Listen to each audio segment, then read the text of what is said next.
Hey everybody, give everybody time to get in. Let them be able to come up, get into our meeting. Listen to another one of my favorite songs. Song makes me happy, makes me want to dance. This is the song that me and my grandchildren dance to every time. This is our dance song party. So I want them to know every time I turn around, they got a way to make my problems disappear because they're so precious and innocent. All right, how's everybody doing? Thank you for the feedback that I got yesterday. I appreciate it. I do know a couple asked if this would not take as long because y'all do have children, so I will respect that. But then a lot of people were reaching out saying like, hey, like, thank you for this. Like, it made me look at things a little differently. You opened my eyes to some things. Well, that makes me happy because that's how we start to open up your happiness. So yesterday we spent our time actually working on what works for us, what's not working for us, and then what we want. And that was part of our prepping stage. So now today, what we're going to go over are the different rows that you're going to have in your life of happiness, your garden of happiness and your garden of life. Like, what does that do for you? And so we're going to plant what makes you happy, right? Isn't that exciting to know that this garden you're creating is what makes you happy, not what makes anyone else happy, not what anyone else expects of you, but what makes you, the person that you know better than anybody. What makes that person happy? And when I say that, most people are like, ooh, I do know myself better than anybody. And yes, we do. We know what we like, what we don't like, when we're lying to ourselves, when we're lying to others, when we're pretending. We know all of that. We don't get to hide away from any of that. That's still sitting in our mind waiting for us. And so today, let's start the fun by talking about our first row. So again, you've gone through the prep work, you know the things that you want. So now what happens is we're like, okay, I have this is what I want. This is what I want. These are the things that are not working. These are the things that are working. And this is where I'm at. So how do I get from there to there? So this is what we're going to do. Our first row, and again, you can modify these rows however you want. This is just the basic ones that I give out. And then as you go through it, some may work for you, some may not. So add whatever works for you. So the first one we talk about is the world row. When you look at the world, what do you view? What is your world view for the world? Everything that's going on in the world. Like, what would you like to see that look like? What could you do to potentially contribute to that? You know, a lot of people talk about planting, you know, their own gardens because now they're starting to look at the food supply, or they're realizing that food isn't as healthy as it used to be. So now people are interested in that. Like, or planting trees. That's on mine. I want to plant and be a part of an organization that is donating and giving back to the world. Like, I want to see our world flourish. So what can I do to participate in allowing the world to look the way that I envision it? The love, the compassion, the joy, the it being vibrant, it being nurtured, us taking care of it. So that's one. And then again, how do you want to represent in the world? Like, what is it that you're going to do to help make that happen?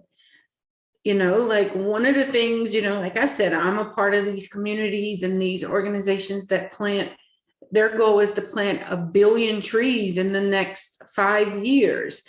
And so I'm a part of that, and I'm helping raise money for that because that's important to me. I'm learning beekeeping. I'm learning various things that give back into the world and me nurturing the world that we live in. And I volunteer and do a lot of that stuff. So when you stand back, like, look at how you want to be represented in the world. Our second row is now your world. It's the world that is in your four walls or your circle. Like, what is in the world that you create for you? Like, what qualities, what desires, what viewpoints do you see in your world? Just like you've seen things over in that world, in the big world, but your own personal world.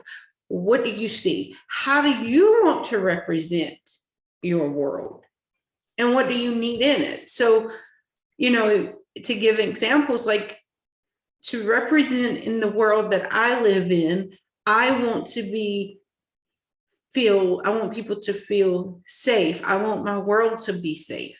I want to be viewed as a person that's safe, secure, full of love, and all the characteristics I have, trustworthiness, all of the values I stand for that mean something to me. That's what I want in my world. And that's what I want to be represented to my world. I need all of that. Okay. So when you see your world, what does that look like? What seeds do you need to plant? So you plant all those seeds. Plant love, compassion, joy, fun, ease, whatever you want. Plant those seeds, okay? The next one is love. What type of love do you desire? Have you ever really sat back and said, okay, for me to be loved or feel loved, what needs to happen? What things do I need to make me feel loved? How am I shown love? What makes me happy? How do I show love to myself? How do I show love to others? And remember, whatever we expect from others, like love, compassion, grace, joy, trust, we have to do all that within us first. If we don't love ourselves, if we're seeking for it from someone else, we're always going to have a void because we can't fill ourselves with someone else. We have to fill ourselves with us first. So when you think about that, if you don't love yourself, if you don't trust yourself, if you're not compassionate with yourself, if you're not joyful to yourself, if you're not happy with yourself, then you can't expect someone else to give you that. So when you're thinking of love, think of it like, what is it that I need to give me to feel loved? And what is it that I need to feel love from others? And what does those things feel like? Like, what feeling do you desire? Oops. Next one, financial. Now, this is always everybody's fun one, is the financial one, is because, oh yeah, I'm going to be a multi-billionaire. I'm going to fly to space. I'm going to put it down. And when you're doing your financial row, like, I have rows for all kinds of things, and I will pull them up and let you see them.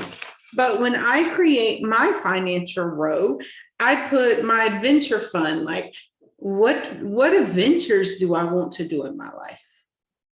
I'm not putting the money, but I'm putting a guesstimate, like, I plan to do this adventure, because there's things that happen in the world when you start planting seeds that you will be surprised that somehow just blooms and pops up out of nowhere. And so I plant the adventure, not necessarily the money. I plant the adventure because I could miss out on a free adventure because I was too busy manifesting the money. So plant the adventure. Plant school. Like, if you want to go back to school, or if you, whatever it is that you want, any type of school funding. Like for me, I'm constantly going to school. I'm constantly taking classes. I'm constantly investing back into me so I can invest out to others. And so I have a fund for that, a donation fund. How much money do I want to donate into what organizations do I want to donate? What does that look like? My retirement fund. I have a clothing fund. I have a vacation fund. I have a material fund, like material things that I want, houses, cars, anything you want, planes if you want planes, helicopters, like whatever that is that you desire, whatever you want materially, plant those things. And then I plant for generational wealth and investments. Like, what do I need to do to be able to plant that the next 5 to 10 generations will be in a different position because of they don't have to worry about the finances. Okay. Because we so often, that's our biggest hurdle that we have to overcome is our finances. So if you live a life where it's like, okay, there's got to be some savings for the future generation, well, then that creates an opportunity for them not to have to work as hard. Like, one of the things that I've done is for my grandchildren is every month I put $25 into their mutual IRAs. And they're between the ages of 2 and 5. So by the time they're 16, I no longer have to contribute into those IRAs. And then by the time they're in their 50s and 60s, they're millionaires. And it's not costing me a lot. My children, when it's their birthday or Christmas, I put money in an IRA for them. They don't get physical presents from me anymore because they're older. I'm investing in their future. So those are some of the things that we can do that don't really cost a lot of money, but in the long term, it's me making that investment into their future. Okay. Whatever else you want in your financial road, put that in there. And even like for me, I put in there financial courses. I put in there financial people that would come to me and help me with investments, to teach me about investments. And right now I'm looking at crypto and NFT people because I ain't quite figured all that out yet, but I know it's something that I'm interested in because I know that that's the future. So yeah, so if any of y'all do that, please let's connect. Relationships. This is a big one for me. This is my favorite one to talk about because relationships are so important in our lives. And so often we can stand back and look and we can name the good. We know the difference between the blessings and the lessons. And of course, that's duality. You got to go through a lesson to understand the blessing. So, or vice versa.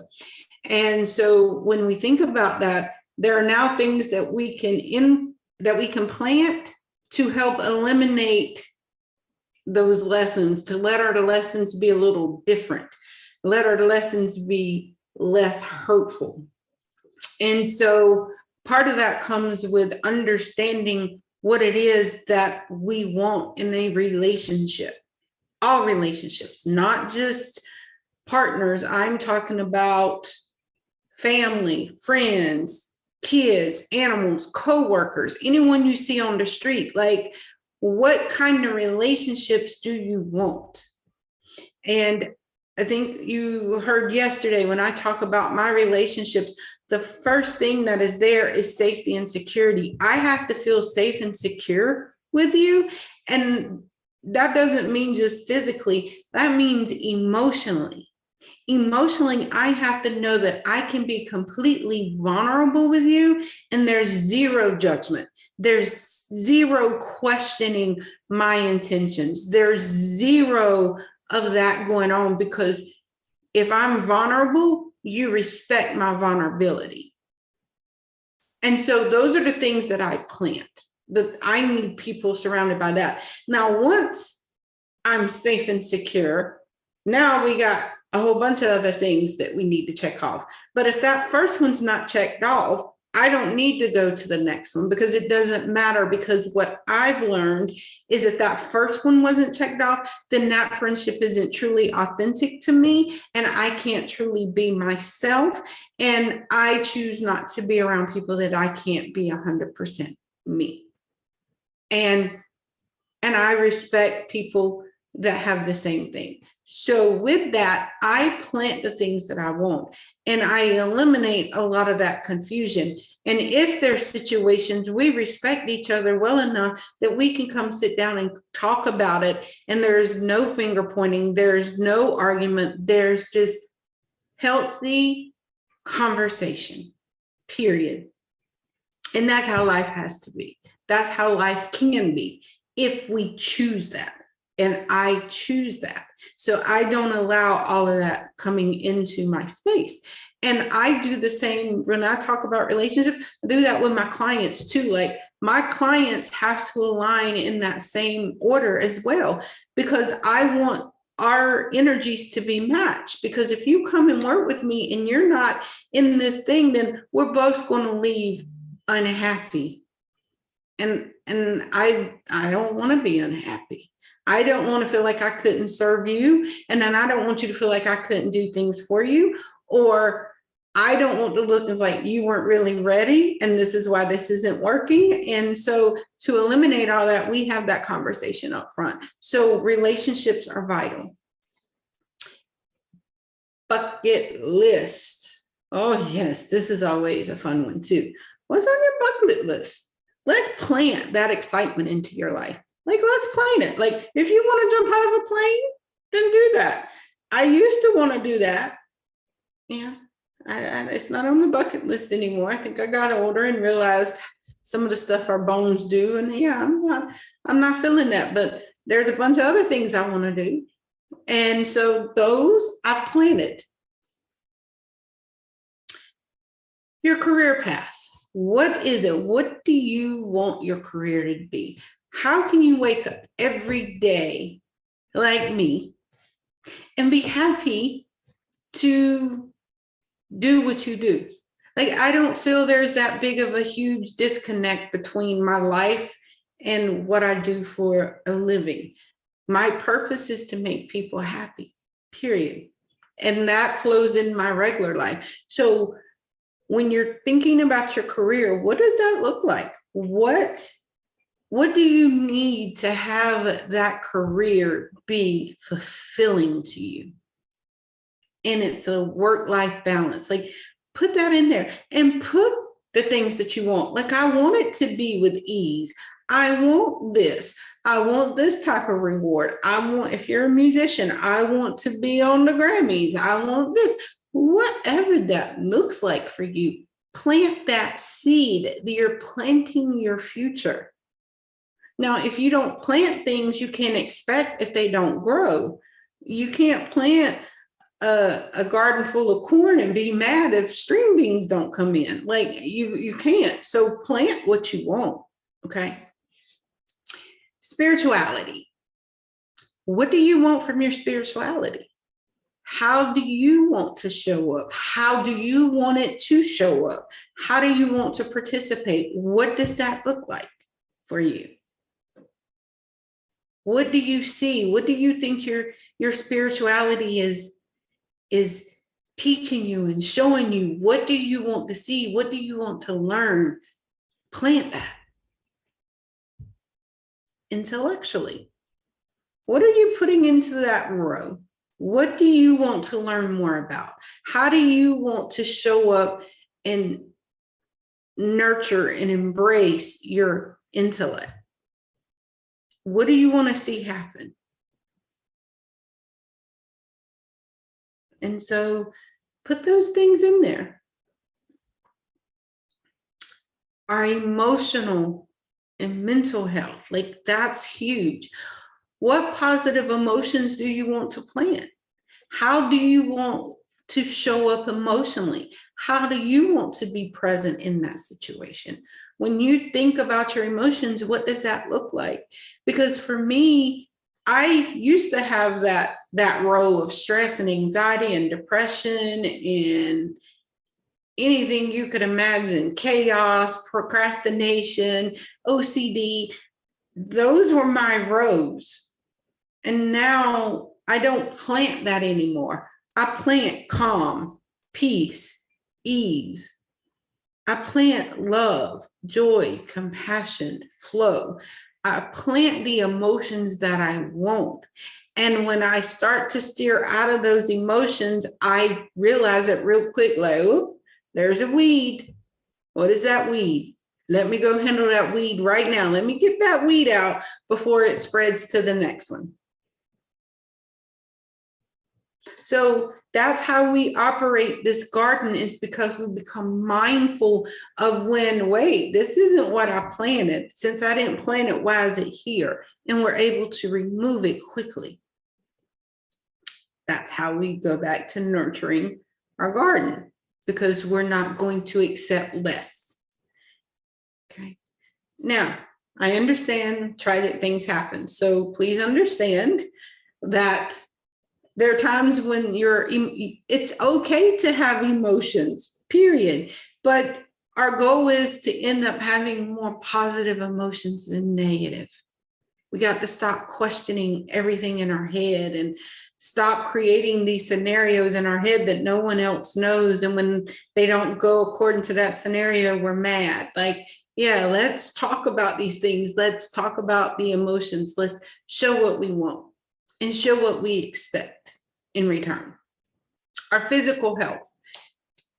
How does your road look to your physical health world? So for me, I started working out. I planted good health. I started taking care of my health. And in less than 4 months, I went from 16 bottles of medication to 0.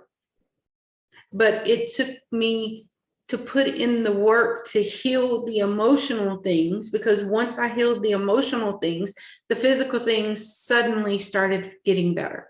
When I was no longer under a bunch of stress and anxiety and depression, I no longer needed those medications to help with that.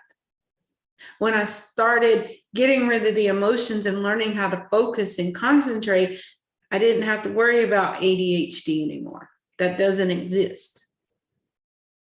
Now, the only problem I have now is I feel like my mouth can't come out as fast as the words are going through my head. Haven't figured that out yet. But sometimes I get some downloads and it's like I can't get the words out fast enough. But other than that, a lot of the things I used to suffer from, I don't suffer from anymore. Because once I healed the emotions, that automatically healed. Your family. How do you see your family life? What does that look like? What are the things that you want to plant? What do you see? If you're single, do you want to be married? Do you want to have kids?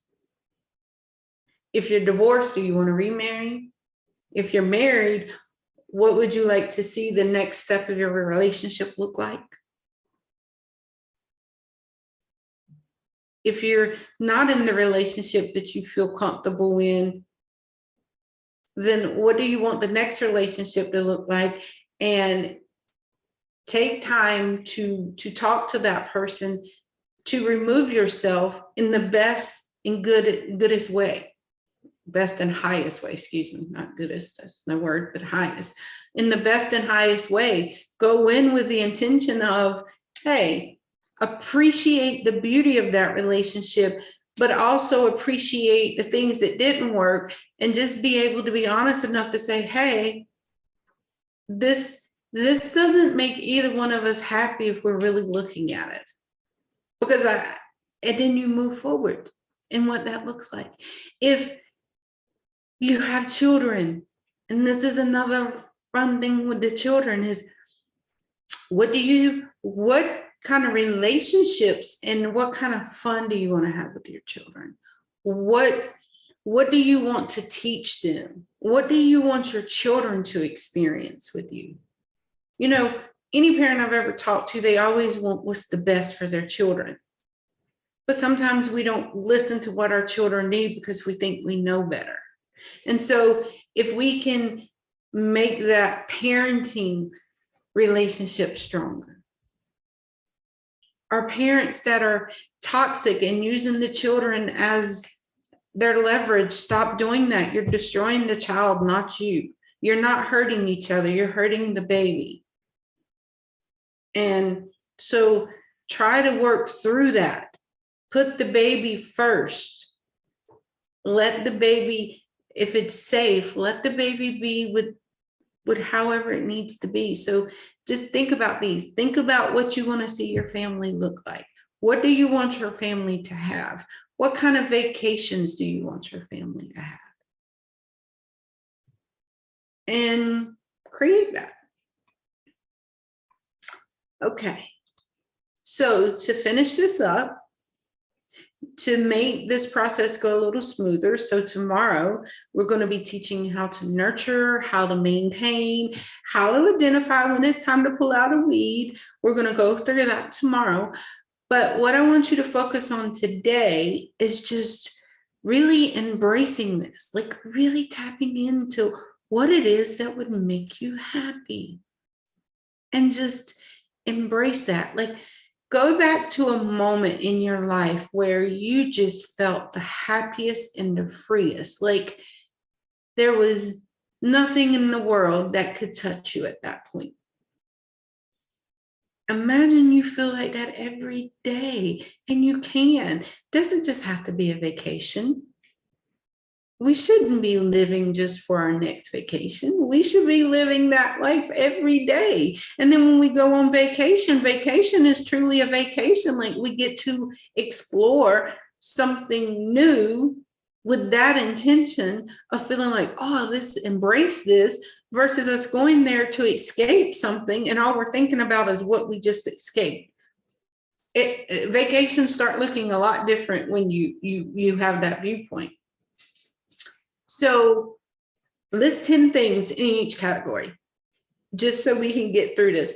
But this isn't something you do now and just forget about it. No, constantly we got to keep this garden going. I mean, you can't plant a whole bunch of crops and walk away.